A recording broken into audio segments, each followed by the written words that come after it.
Mr. Joshua Roch Thomas.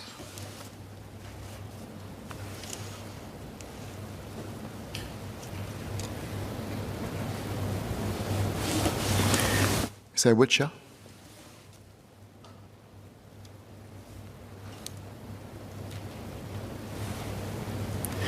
Ms. Mariam Jafar.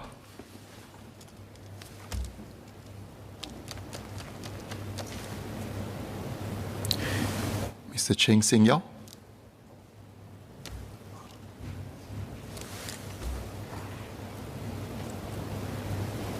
Do we know if any of them are coming in?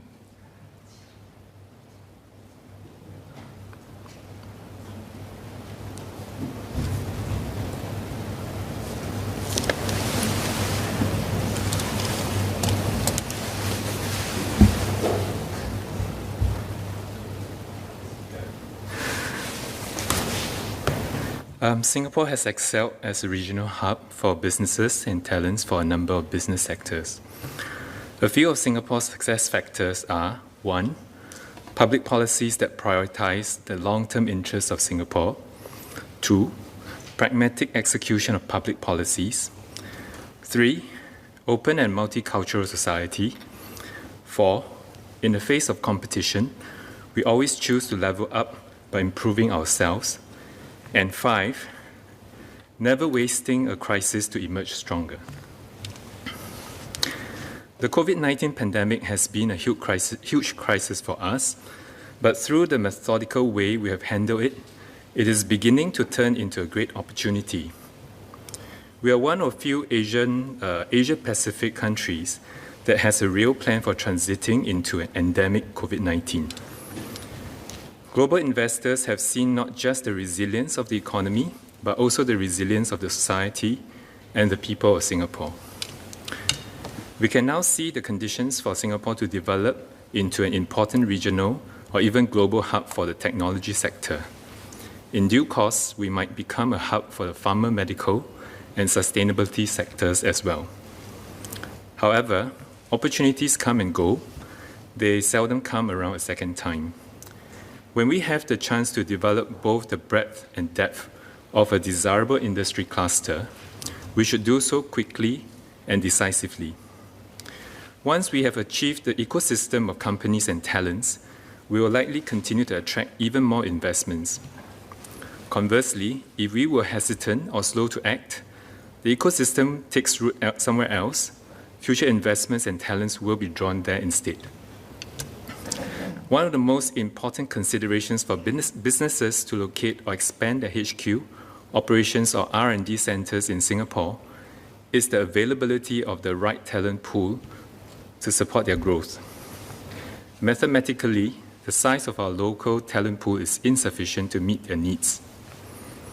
This is a genuine concern by many corporation executives who are further unnerved by anti-foreigner public discourse. If our total workforce cannot meet the needs of companies, they will move out. All the jobs that could have been taken up by Singaporeans and foreign workers will be lost.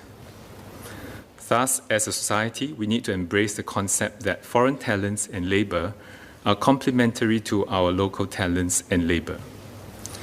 We seem to take it for granted that people always want to come to Singapore to live and work. Today, we remain attractive, but our attractiveness is relative. It depends as much on what we do as what our present and future competitors do.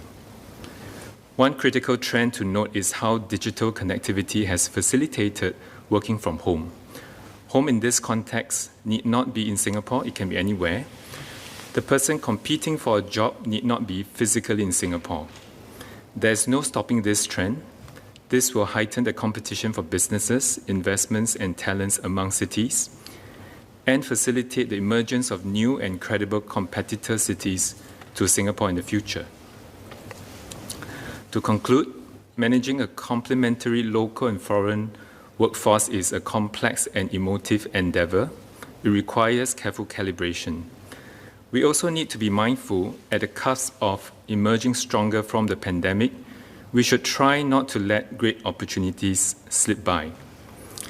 In the course of my work, it is always nice to meet overseas executives who had previously worked in Singapore.